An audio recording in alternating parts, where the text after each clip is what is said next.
Greetings. Out here in the nice sun. First day off. After work in the factory. Oh man, good times. Um, yeah, man. So today, what I was thinking about is this word balance, nuance, polarities. Okay, everything in our culture now, it's like they want to take everything and people, personalities, politicians, the sun, whatever. It's either like all bad are all good. You know what I mean? There's no sort of like saying, well, maybe a little is good, but then maybe more is bad, you know? Right? So there's this thing called balance with a lot of things. So a little bit of sunlight as a human, I think can actually be pretty good. I think your pineal gland actually kind of reacts to it. I think that's proven, right?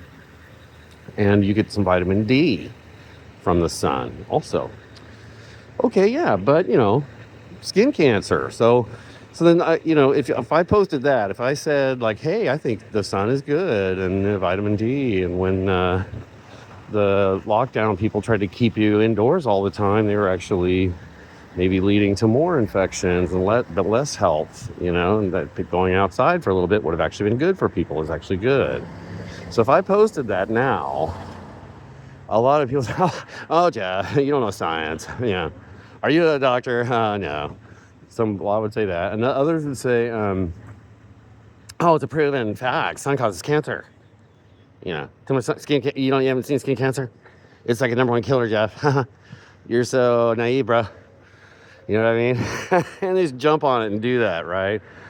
And then use that as an excuse to kind of like just credit. Okay, that's it. Yeah, whatever. And also all the things that you said about COVID that made me uncomfortable. Yeah, those are also stupid and not true. And dismiss. And so this is our culture now, right? And it's really sad because there's a lot of things that actually require nuance, And I think tribes in the past kind of knew, hey, you know what? A lot of people in our little group of about 70 people here living in this little village by the river, maybe a lot of them aren't mature enough or don't have enough self-control to maybe handle themselves with the poppy extract, right? They like it too much, they're going to be just sitting around down by the river constipated and not doing very good, because they like the kind of opiate flower a little too much. But that doesn't mean that the opiate flower itself is just, it's horrible, just evil.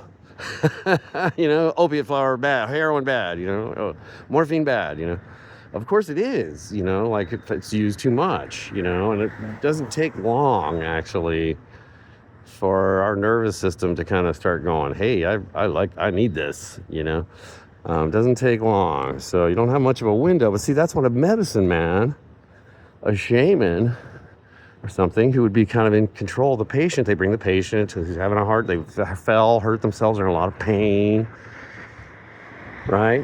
So they bring them to the shaman, and the shaman says, okay, yeah, this is a legitimate need for the poppy thing. Let's whip it out. Here it is. It's a tool on the shelf we still have, because we have nuance and our minds. So anyway, this is our culture. We need to get away from this false binary, this false polarity that, Trump is just all bad. It's super evil. You can't ever be right. You can't ever agree with him. You can't stand up and applaud a young boy who's recovered from cancer because you hate Trump so bad. It's so lame. So react to things that you like and react to things that you don't like. But avoid the personality, the focus on the personality so much. Avoid that. The personality is either all bad or all good. And I'm guilty of that. Anthony Blinken. I used to say Victoria Nuland, Anthony Blinken. But I wanted people to look at them and to research what they were doing, because they're actually doing things. They're actually very involved people in this what's called so-called steady state. So anyway, nuance. Be able to say, hey, you know what? Yeah, I don't, Bill Clinton. So if I walk around being, I'm just a Bill Clinton hater, you know what I mean? Well, okay. There's so many evil things that happened under Clinton, but was it inevitable? Was it going to maybe happen to any administration? Was Robert Rubin and Goldman Sachs maybe just gonna maybe already had kind of taken over? Were we gonna get what was that trade agreement before WTO, NAFTA? Were we just gonna have a NAFTA, kind of like whoever the president was, whether Republican or Democrat? We need to start thinking like that. Who pushed for NAFTA, right? And who are these entities? Who was Bill Clinton's cabinet? And then it's so much. So then you're just like, oh, Bill Clinton, he's a good old boy from Arkansas, married to a Rodham, But anyway, so that's the thing, nuance, right? We got to get back to that, or we have to kind of get a new kind of shaman class that's beneficial, that has our interest at heart, right? Because it can't be people like Fauci. They're actually on the establishment side of things, and that's proven. So they're not on our team. So we can't trust them to tell us how to use the opiate plant in our village. It's not them, right?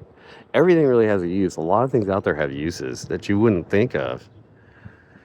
Onions, raw onion. Oh my gosh, who would?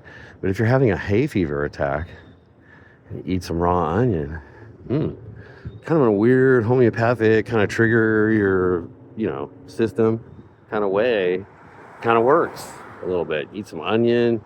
Now, if a healthy person eats raw onion, their eyes start watering, it's not pleasant.